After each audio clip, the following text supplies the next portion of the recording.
शिखा की झूठी कहानी, साइली का आत्मविश्वास और तेजस को ब्लैक मैजिक का खौफ। बाबा का अजीब सा उपाय सुनकर उड़े होश। शहर की हलचल भरी सड़कों पर दिन की शुरुआत शिखा के साथ होती है। वह रास्ते पर चल रही होती है जब अचानक उसकी चप्पल टूट जाती है। वह चिढ़कर कहती है, अरे मेरी चप्पल टूट गई, अब कौन इसे ठीक करेगा। जैसे ही वह आगे बढ़ती है उसे काका और काकू दिखते हैं जो मोची का काम करते हैं।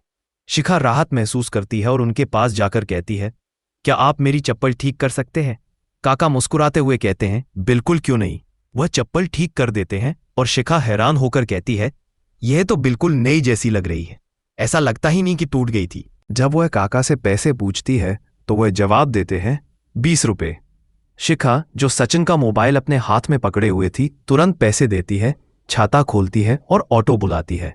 जैसे ही वह छाता खोलती है मोबाइल उसके हाथ से गिर जाता है और वह बिना देखे ऑटो में बैठ जाती है। काका और काकू जो यह सब देख रहे होते हैं शिखा को पुकारते हैं कि उसका मोबाइल गिर गया है, लेकिन वह नहीं सुन पाती। काकू कहती हैं जब उसे याद आएगा कि उसका मोबाइल गिर गया है तो वह जरूर वापस आएगी। वह मोबाइल को अपने पैसों के बॉक्स में रख लेते हैं, यह सोचते हुए कि वह खो चुका है। इसी बीच साइली एक महत्वपूर्ण मीटिंग के लिए जा रही होती है। उसकी आत्मविश्वास से भरी बातों से वह पूरी तरह से तैयार है। मीटिंग में विक्की, जो एक व्यापारी है, साइली से पूछता है, आपने इससे पहले क्या बड़ा काम किया है। साइली उसे जवाब देती है, मैंने हजारों फूलों की मालाएं और बुके बनाए हैं। विक्की चौंकते हुए कहता है, यह तो छोटे स्तर का काम है, क्या आपने कुछ बड़े काम किए हैं। साइली बिना झिझक कहती है, मैंने बड़े काम नहीं किए, लेकिन अगर मुझे मौका मिलेगा तो मैं उसे अच्छी तरह से निभाऊंगी। विक्की साइली के आत्मविश्वास से प्रभावित हो जाता है और कहता है, मुझे आपका आत्मविश्वास बहुत पसंद आया। बैठिए, देखते हैं क्या आप ये काम कर सकती हैं।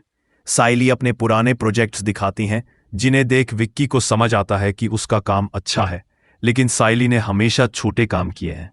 विक्की कहता है, आपने जो काम किया है वह तो अच्छा है, लेकिन हमारे यहाँ 5 लाख लोगों का काम होगा, आप कैसे कर पाएंगी। साइली मुस्कुराते हुए जवाब देती है, मुझे एक मौका दीजिए, मैं उस काम को अच्छे से कर लूंगी, मुझे यकीन है कि आपको कोई शिकायत नहीं होगी। विक्की साइली की बातों से प्रभावित होकर कहता है, ठीक है, मैं आपको मौका देता हूं। वह साइली से कहता है, हाई फाइव, और साइली मुस्कुराते हुए बाहर निकल जाती है। उसके आत्मविश्वास में एक नई चमक आ जाती है। उधर शिखा ऑटो में बैठी होती है और तभी उसे रोशनी का कॉल आता है। रोशनी पूछती है, क्या तुमने सचिन का मोबाइल अक्सा बीच पर फेंक दिया जैसे मैंने कहा था। शिखा घबराकर जवाब देती है, मैं तेरी मैनेजर नहीं हूं रोशनी, तेरी दोस्त हूं, वही कर रही हूं। फिर शिखा को पता चलता है कि सचिन का मोबाइल उसकी पर्स में नहीं है। वह सोचती है, सचिन का मोबाइल कहाँ गया। वह जल्दी से कहती है, हाँ, वही तो मैंने किया, मैंने मोबाइल पानी में फेंक दिया, अब टेंशन मत ले। तभी ऑटो वाला शिखा को बताता है, मैम, हम 510 मिनट में अक्सा बीच पहुंच जाएंगे। शिखा डर जाती है और सोचती है, रोशनी ने सुना तो नहीं। वह तुरंत कॉल कट कर देती है और ऑटो वाले से कहती है, तुम मेरे रिश्तेदार हो क्या, शांति से ऑटो चलाओ। शिखा घबराकर कहती है, क्या होगा, रोशनी ने तो सुना नहीं है ना। अभी रोशनी फिर से कॉल करती है, शिखा, तूने सचिन का फोन फेंक दिया ना। शिखा परेशान होकर कहती है, हाँ, मैंने फेंक दिया। पानी की लहरें इतनी तेज थी कि मैं भी बह जाती और दूसरे शहर पहुंच जाती। रोशनी चिढ़कर कहती है, क्या बोल रही है तू। लेकिन शिखा ये सोचती है कि सचिन का फोन मुंबई में गिरा है, यानी गहरे पानी में गिरना। मुंबई में कौन आएगा उसे लेने, और उसे यकीन हो जाता है कि सचिन का फोन कहीं नहीं मिलेगा। इसी दौरान तेजस अपने शोरूम में चटपटी चीजें खा रहा होता है। रोशनी उसे देखती है और कहती है, तेजस, तुम क्या कर रहे हो। तेजस घबराकर जवाब देता है, बाबू, मैं तो चटपटी चीजें खा रहा हूं, मुझे भूख लगी थी। रोशनी कहती है, लेकिन तुमने तो सुबह कहा था कि तुम्हें भूख नहीं है। तेजस कहता है, वो फीका खाना कौन खाएगा, खाना ना बाबू, अब तो अच्छा नहीं बनता।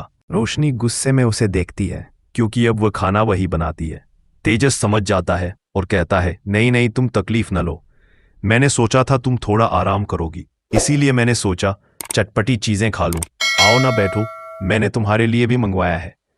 रोशनी थोड़ी शांत होती है और दोनों मिलकर खाते हैं। इतने में तेजस को लगता है कि घर का काम बहुत बढ़ रहा है। वह कहता है, बाबू, मुझे घर का काम नहीं करना, मैं तो बड़ा बिजनेसमैन हूं। रोशनी गुस्से से कहती है, तुम क्या काम करते हो, सारा काम तो मैं ही करती हूं। तेजस इस पर चुप हो जाता है और तभी एक स्टाफ आता है और कहता है, सर यह आपके लिए बाहर से भेजा गया है। तेजस उसे खोलता है और अंदर अंडे होते हैं। ये अंडे किसने भेजे हैं वह सोचता है। उसके बाद दूसरा स्टाफ आता है और कहता है, सर इसे जल्दी नीचे रख दीजिए। तेजस हैरान होकर कहता है, क्या यह बम है? स्टाफ कहता है, नहीं सर, ये ब्लैक मैजिक है।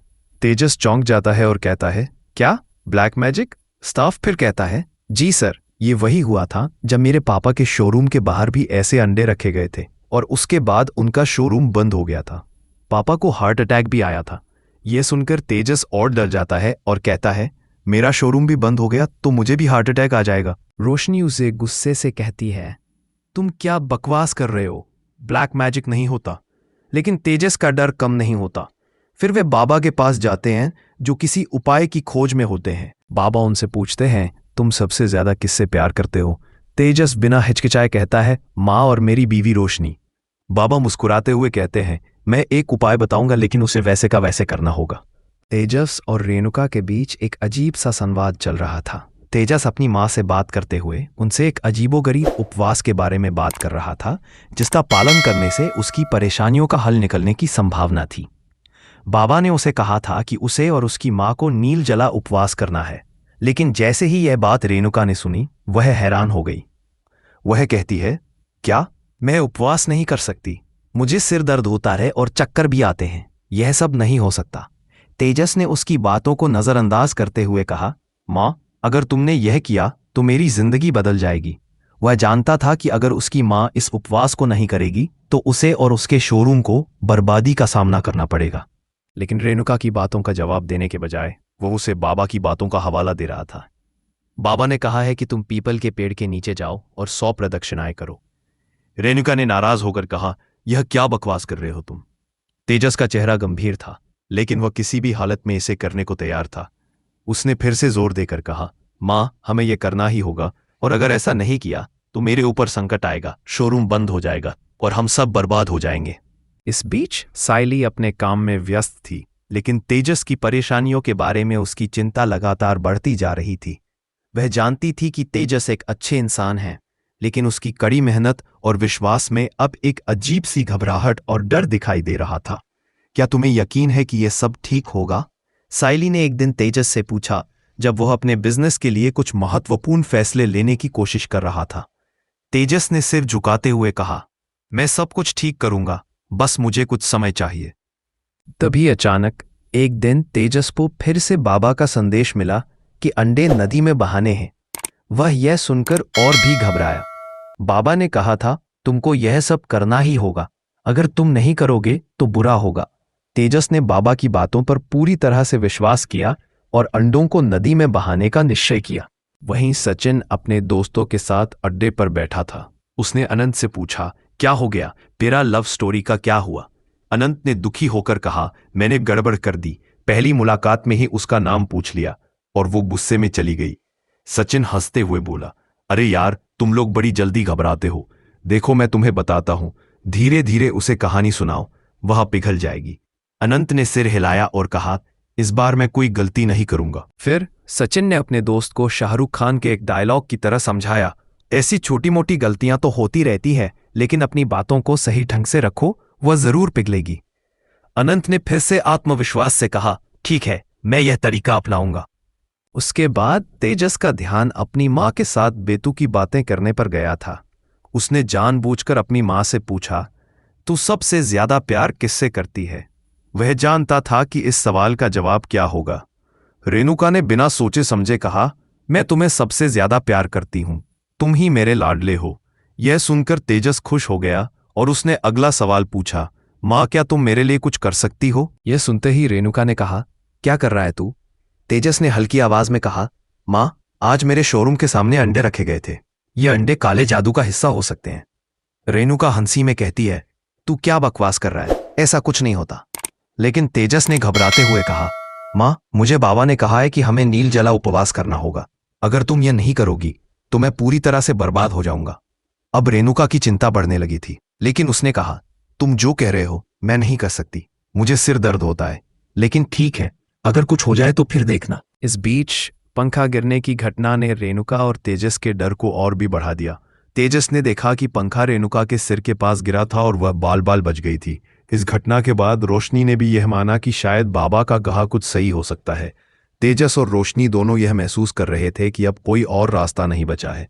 तेजस ने कहा, माँ, हमें ये उपवास करना ही होगा, नहीं तो हमारा शोरूम बंद हो जाएगा। लेकिन रेणुका ने फिर भी इसका विरोध किया और कहा, यह कोई इत्तेफाक हो सकता है, पंखा ठीक से नहीं लगा होगा, इसलिए गिर गया।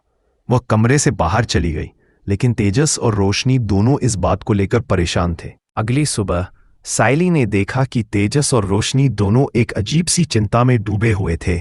उसने उनसे पूछा, क्या हुआ? तेजस ने सिर्फ इतना कहा, माँ अब भी नहीं मानी। सायली ने चुपके से कहा, तुम क्या कर रहे हो? तुम्हारे बिना कुछ नहीं होगा। इसी बीच रिया अपने कमरे में बैठी थी और आकाश से फोन पर बात करने की कोशिश कर रही थी, लेकिन नेटवर्क के कारण बात नहीं हो पा रही थी। उसकी आवाज लगातार टेढ़ी हो रही थी और इसी दौरान नीतू की आवाज आई, तुम आकाश से बात कर रही हो, लेकिन पार्टी के लिए सब इंतजार कर रहे हैं। रिया ने गुस्से में कहा, क्या? तुम क्या चाहते हो कि मैं अब आकाश को छोड़ दूं और पार्टी करूं? उसने फिर से खुद से कहा, ठीक है, मुझे उसे फ्रीडम देनी चाहिए, वो अपनी लाइफ खुद जीने के लिए जिम्मेदार है। रात को रोशनी किचन में ब्रेकफास्ट बना रही थी।